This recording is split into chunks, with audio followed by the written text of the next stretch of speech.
1848 की उदारवादियों की क्रांति। 1848 की उदारवादियों की क्रांति। तो सन 1848 में जब भुखमरी छा गई थी बच्चों, और क्या कहते हैं, चारों तरफ जो है बेरोजगारी छाई हुई थी, तो उदारवादियों ने क्रांति करी। कब करी? 1848 में। और लुई फिलिप्स भाग गया था। तो सन 1848 में जब यूरोप के अन्य देशों में गरीबी, बेरोजगारी और भुखमरी से परेशान किसान मजदूर विद्रोह कर रहे थे, तब उनकी ही तरह पढ़े लिखे मध्यम वर्गों के लोग भी क्रांति कर रहे थे। ठीक है, जो अनपढ़ थे वो विद्रोह कर रहे थे, और जो पढ़े लिखे थे वो क्रांति कर रहे थे। दोनों बात बराबर है। ठीक, इन इन मध्यम वर्गों की मांग क्या थी कि राष्ट्र राज्य बनाना और संविधान लागू करना, प्रेस की स्वतंत्रता, संगठन बनाने की स्वतंत्रता जो संसदीय सिद्धांतों पर आधारित हो, ये इनके मुख्य लक्ष्य भी थे और मांग भी थी।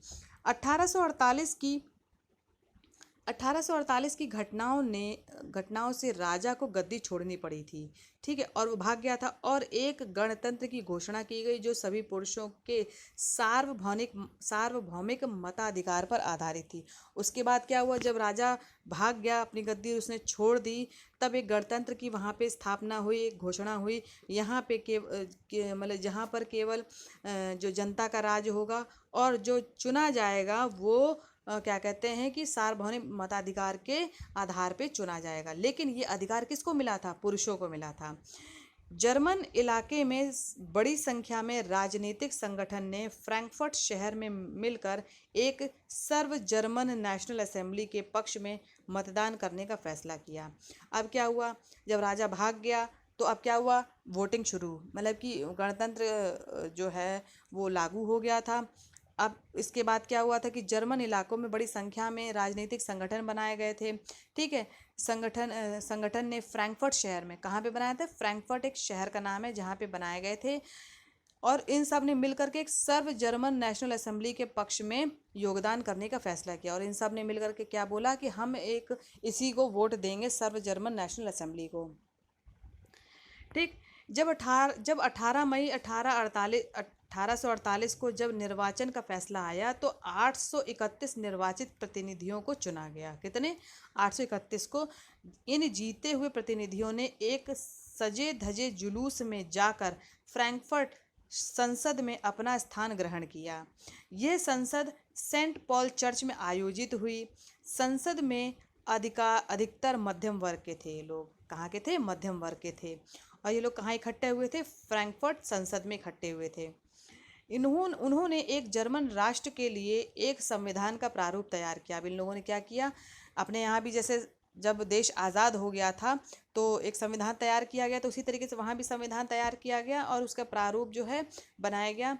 इस राष्ट्र के अध्यक्षता एक ऐसे राजा को सौंपी गई जिसे संसद के अधीन रहना था।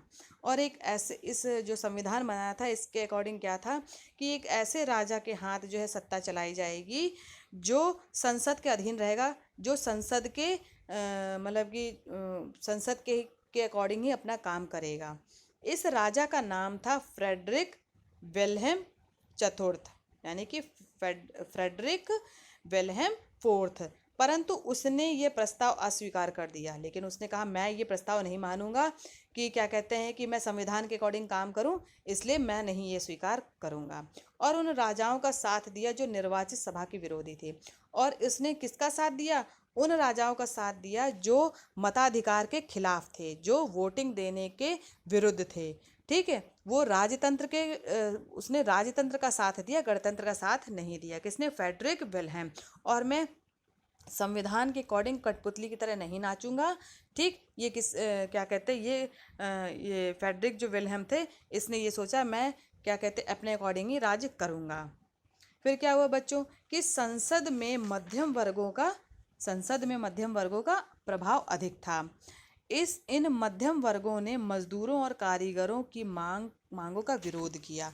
अब जब क्या हुआ, जब मध्यम वर्ग वहाँ बन गया, जब इसके हाथ में सत्ता आ जाती है, वो अपने अकॉर्डिंग ही काम करने लगता है। तो मध्यम वर्गों ने भी क्या किया, अपनी मनमानी शुरू कर दी। अब मजदूरों और कारीगरों की मांग का विरोध करने लगे। पहले तो कह रहे थे कि हम आपका साथ देंगे, लेकिन फिर उनका विरोध करने लगे। इसी कारण मध्यम वर्गों ने इन मजदूरों का समर्थन खो दिया। अब जब क्या कहते हैं, किसी की बात नहीं मान, राजा अगर जनता की बात नहीं मानेगा तो वो तो उसका समर्थन खो ही देगा। अंत में सैनिकों को बुलाया गया और उदारवादी क्रांतिकारियों को कुचल दिया गया। फिर जो उदारवादी क्रांति थे, इनको मतलब कि तहस नहस कर दिया गया, जिससे फ्रैंकफर्ट संसद भंग होने पर मजबूर हो गई।